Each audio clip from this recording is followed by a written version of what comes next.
We're heading back to the Adstellar timeline, as today we're going to be doing a character tier list ranking every single character that appears in Mobile Suit Gundam, The Witch from Mercury. Before we dive into it though, I want to hear from you guys, so head on down to the comment section below and let me know your ranking of these characters or just some of your favourites. There are a total of 52 I'm going to go over here, so I don't expect you guys to rank every single one of them. But whilst you're there, please do leave a like on this video and subscribe if you're a fan of Mecha anime content and want to see plenty more videos like this in the future. As per usual, we've got S, A, B, C, D and F tier, kicking things off with Alaya Mavash, who is one of the Earth House members. She's kind of the person that brings in all the animals and looks after them and all that kind of stuff. I think she's a reasonably likable character. I think like everyone in Earth House, there's a certain sense of camaraderie to them, and I think they all just seem like really nice, genuine people that I think I'd get along with. If I was going to join any house, despite the fact that Earth House, a lot of people within there kind of go against them and such, I think that generally that house has the most likable characters within it and the ones that seem the most down to earth, which makes sense considering they are from Earth. So I'm going to put Alaya in about B tier. She'll probably go pretty low in B tier, but I think she is a reasonably solid character. Next up, we've got Belmeria Winston, one of the surviving members of the Vanadis Institute who survived the Vanadis incident. This character is very interesting because I appreciate there's complexity to her. There's definitely development and there's like an interesting history there, and her place in the story, her place in the certain institutes and such. But at the same time, she's unlikable because she feels very self-centered and feels very sorry for herself. She's experimenting on people, she's taking away these people's lives, but then it almost feels like all about her, like, oh, I didn't want to do it, I feel sorry for me, all this kind of stuff. And that's one of the reasons that makes her unlikable. So if she didn't have that aspect to her, she'd definitely be a much higher character in this tier list, but for now we're throwing her into C tier. Next up though, we've got Bessie Enrique, who is one of the Donna Fold members. A lot of these characters I'm going to throw in D tier, so that's where Bessie's going. There's not anything overly memorable to him, and he's basically just in one episode, being episode 15. Next up though, we've got Chuachari Panlunch, Chuchu herself. I think purely going off of personality, she's one of the best characters in the show.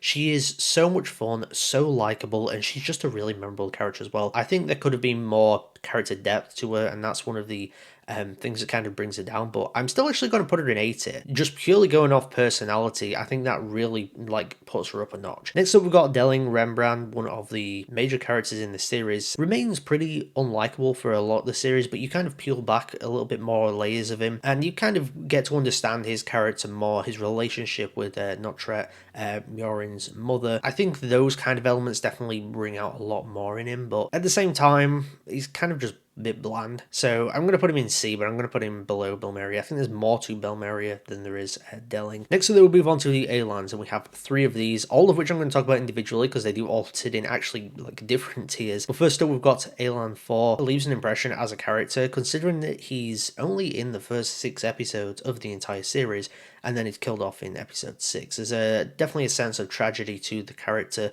He introduces us to this whole side of Pale Technologies and the enhanced people that they're taking on and such. You peel a little bit back on his backstory, but you also don't dive into it too much because he doesn't really remember much of it. I'm putting him pretty comfortably in B. For now he's going to go at the top, but I think he will remain a little bit lower down. Moving on though, we've got the other Elan, and that is Elan 5, who I'm putting in A tier, and I'm actually going to put above Chuchu. I think that he has really good characterization and development where he starts things off as he's more of a wicked personality. He's more of really full on, definitely the tonal opposite to Elan 4. And then you dive a little bit more into his psyche a little bit, but you never truly put it at the forefront. It's just through bits of conversations and kind of interactions that he has with certain characters, and ultimately in the end he kind of comes around full circle. I thought that Elan 5 was really good, definitely the best version of Elan in my opinion, which makes sense when he has the most development. Next up though, we'll move on to the real Elan Keris. I gotta be honest, I think I'm gonna put him in C, but he's gonna go at the bottom. It's unfortunate really because I think he's one of the most underutilized characters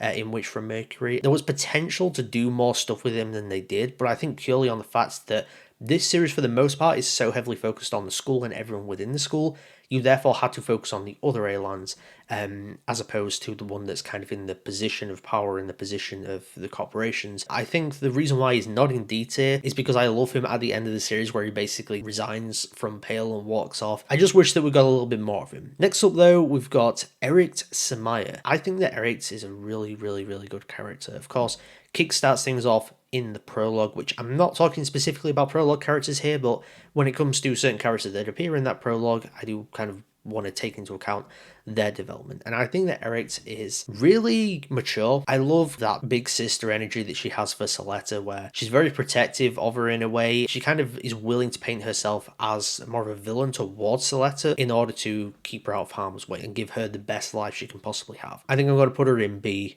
I'm going to put it right here for now. Next up, though, we'll move on to Felsi Rolo, who I think, yeah, she's part of Shaddiq House, and she definitely has her moments. She's involved in a lot of the duels and big action sequences and stuff, and she saves Guel. So for that, I almost owe her a personal debt for saving that character, who we will talk about pretty soon as well. And then she's involved within the school massacre, and she definitely helps in that regard and such. So she has things to do. I'm going to put her in B, but I think she's going to go right at the bottom of B. And then next up, move on to Feng Jun, one of the members of the Space Assembly League. She definitely feels like a plot device kind of character, as opposed to someone who's fully developed with deep characterization and such. She works in the story. I think she's pretty solid. I think I'm going to put her in front of Delling, but maybe things will move around. Next up, though, we'll move on to Godoy, who is essentially Prospera's bodyguard. There's really not a whole lot to this character. I'm going to put him in D. I'm going to put him above, though, because he's a bit more involved in this series, but he's essentially a bodyguard and nothing more. Next up, we'll move on to Golniri. This is the first one of the Pale leaders. I don't really know what they are. Going straight in F, and all the others are going to go in F when we get to them as well. Next up, we've got Griston Dimbali, who is another member of the Dawn of Fold. Again, just someone that I don't overly remember, so he's going out at the bottom of D. And then we'll move on to Guel Jetic. Straight up into S tier, my personal favourite character in The Witch from Mercury. Phenomenal characterization. Starts off as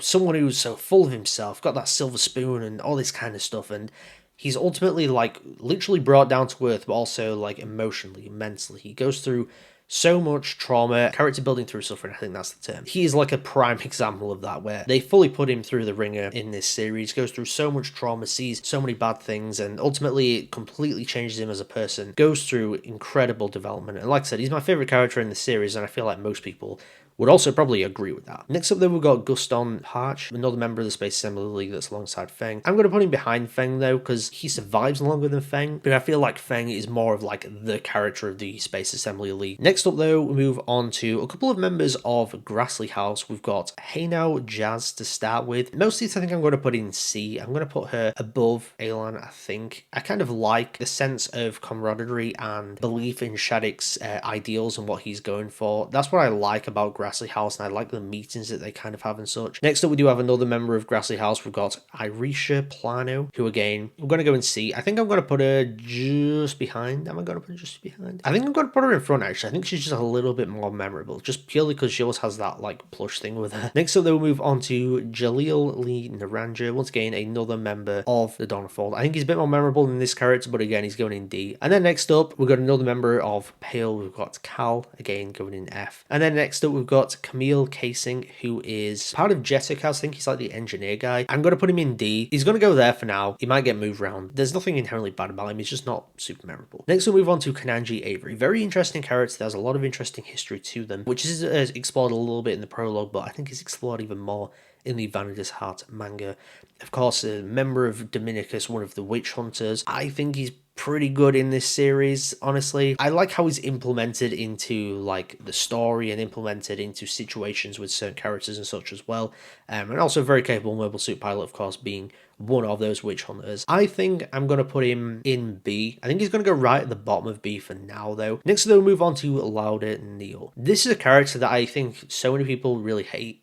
I think it's justified to some degree. People do overhate on him a little bit. There's decent characterization there. I think his relationship with Guel is pretty good. I wish it was maybe touched on a little bit more, but I understand that Guel kind of goes off on doing his own thing for quite a large part of the series, which I think definitely serves that character a lot more, but I also think that's at the expense of Lauda in many ways as well. But this is a character where personally I don't really like him. There's a lot of stuff that he does that irks me. Very full of himself, very stuck up his own ass. The way that he's sat there twiddling his hair. There's a lot of things his character does that really irritate me. But he's not the worst character in the world like some people make him out to be. So I'm going to put him in C. I put him about there in the middle. I think that's a reasonable place to put him. Moving on to another member of Earth House, we've got Lilik. I really like this character. She just seems so sweet and nice, but she's also willing to put her foot down in certain situations as well, and she definitely has her own ideals and her own beliefs, which I do really like. I think she's going to go in B. I'm going to put her actually above this character. I think I like her more in terms of members of the Earth House. Next we'll move on to Mache Gao. I think that's how you pronounce his name. Once again, another member of the Dawn of Fall. I've put him at the bottom of D. Anyway, now we've got Maisie May, who I think is another member of Grassley. I like her personality. I think she's one of those like more like optimistic, outgoing kind of people, which I always tend to like those. I gravitate towards those kind of characters,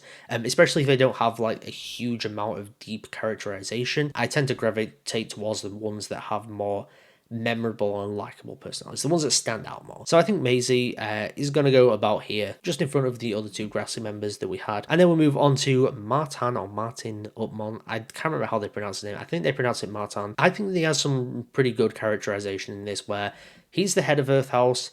He's wanting to keep things together. He's got to deal with all these people kind of being anti-Earthians and things like this. So much that he's got to deal with, and yeah, like he has to make some tough choices, especially when it comes to Nika and ratting her out to the Space Assembly League or front management, whatever it was. I'm going to put him in B. I think I'm going to put him just behind Eretz. I think Eretz just more interesting. And then we'll move on to the Duratagonist. I believe that's the word for like a secondary protagonist in this series. And that is, of course, miorine Rembrandt. I'm putting her right at the top of A, of course. The reason she's not in S is because there's certain things about the character that kind of annoy me, especially the way that she refers to her dad as her idiot father all the time. And to start with, I understand it, but considering that she's still doing it like at the end of the series, it feels a little bit immature, and I just simply get a bit frustrated by it. Nonetheless, though, miorine is a fantastic character who, of course, goes through a lot of development throughout the series, changes from the beginning to the end and all this kind of stuff, stepping into that leadership role, and she's just changed for the better by Suletta. Those two characters go hand in hand together so well. So of course, miorine, she has to go in A tier. And next up we've got Naji, the head of the Dawn of Fall. I actually like this character probably a lot more than other people do. He feels like the dad of the group, which makes sense, but also feels like someone where you won't want to get on the bad side. You know this character is capable of things. He's intimidating in some places as well, but I feel like if you came up to him like on a good day, he would be a genuinely really nice guy. So I'm going to put him in B. I think I'm going to put him just behind Kananji though. We've got another member of Pale in Nivola. Once again, she is going straight into F tier. And then we've got Nika Nanara. I think Nika is a really fantastic character, and she's actually going to go in A. I'm going to put her in front of Chuchu though. You never really think that she's going to get really good development, and then when she does, it's really great. She's put in very interesting scenarios where she wants to bridge that gap between space and Earth. She wants people to come together in like a good way. And of course, this is a great kind of character ideal to have, and the things she's trying to do are ultimately good. It's just that she gets wrapped up in the wrong type of things, and ultimately things just, you know, don't go the way that maybe she wanted them to, and there's an element of tragedy to the character, but I definitely appreciate her personality. I appreciate that she's willing to take on responsibility for certain things, take responsibility for her actions, which there's a lot of characters in the show that maybe aren't willing to do that, but Nika is definitely one of them, one of the best characters in the show. And speaking of one of the best characters in the show, we've got Nerea Dunok. I think this character is phenomenal. If we had more of her, she could have potentially catapulted into an S tier, and I'm not exaggerating there. I think Nerea is such a fantastic character where there's so much hatred behind her, there's so much frustration and anger towards certain people, but it's understandable. She's been an Earthian her whole life, an orphan, and she's seeing how bad things have been. She has a good enough reason to hate all Spatians. I think she's a fantastic character. I think the voice performance for her, both in the original Japanese sub version and the dub version, where she's voiced by Megan Shipman, I think both phenomenal performances, but I think the sub version in particular really stood out to me. I'm actually going to put her above Elan 5. Yeah, I'm putting her second in A tier for now, which is kind of wild, but I think Nerea is truly a phenomenal character that's quite underappreciated in many ways. And then we've got the last of the Pale People, Nugan, straight in M tier once again. Moving on to a couple more members of Earth House. First up, though, we've got Nuno Kagan. I would probably say he is the one C tier character out of the Earth House. I don't think he's overly memorable in terms of anything he does. Like, there's nothing about him that really stands out in the series, so we're going to put him in C, but I like the camaraderie between all of the characters there. Another member of Earth House, though, we've got Ojalo. This is a character that I think he's like reasonably likable, and I think he's a more memorable, but I also didn't have a clue what his name was. I would say he's one of the more memorable. I think I like Lilik just a little bit more, so we're going to put him just behind Lilik. Next up, though, we've got Olcott. I think this character is great just purely on how intrigued by him you are. How much he makes an impression is essentially just in one episode, being episode 15. But within that episode, you get a decent idea of his backstory. You get hints towards his past and the fact that he's involved with Dominicus. So much rich history to him that's hinted at in this series, but can be further explored, and I think is further explored, or at least has started to be further explored in the Vanadis Heart manga. I'm going to put him in B. I think I'm going to put him above Kananji because he's more intriguing as a character. There's good backstory given there, and I think I'm actually going to put him in front of Felsi. Do I want to put him in front of Earth House members? I'm actually going to do it. We'll put him about there. Next up, though, we've got Petra, who is a prominent character in the series. The only real, like, standout characterization she has, like, the only real, like, defining traits of her character is the fact that she's kind of in love with Lauda, who's a character I don't particularly like anyway.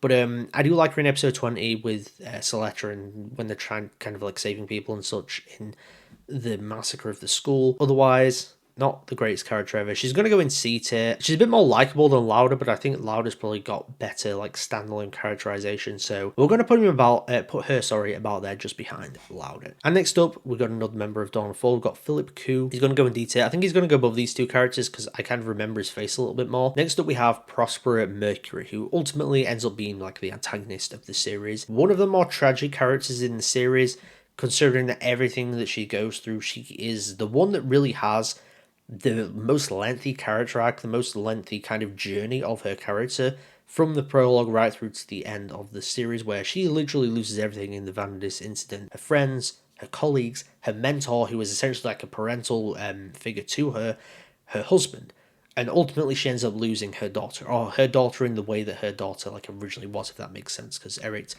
ultimately has to be kind of like ingrained into Ariel. I'm going to go in A tier. I'm actually going to go in front of Miorine. I think there's more to her character than Miorine. The only reason she's not in S tier is because I feel like she should have faced consequences for her actions. I understand why she didn't. I understand that Shaddiq took on all the blame. From an audience perspective, when you've seen this character done so much, you want her to face consequences. Even if you like the character, even if you understand the reasons why she did those things, as an audience member, you're a little bit cheated when she doesn't face any consequences for those things. Next up, though, we've got Rajan Zahi, who I want to say is like a second to Delling. I think that the only standout scene he really has in this series is when he's talking to Miorine and kind of gives all the details on Delling's relationship with Notret, and kind of tells Miorine, you don't need to be like your father, just be your own person, all this kind of stuff. Otherwise, though, he's not the most memorable character ever. I don't overly think much of him, so I'm going to put him in C. I think I'm going to put him just behind Delling, though. Next, we'll move on to Renee Costa, another member of Grassley House. I would say she's one of the more memorable ones. I'm going to put her in front of these guys. She's going to go in C. And then we've got Ruji Shante, who is involved in the dueling committee. There's an element of the character that I remember more than some of these characters, so I think I'm going to put him about here, just in front of these two Grassley members, but I think I like these two just a tad bit more. And then next up, onto another member of Grassley, we've got Sabina Farden, one of the more memorable characters from Grassley, the second to Shaddiq. There's a sense of maturity to the character that I like. I like her like conversation with Nika, trying to explain Shaddiq's motives, and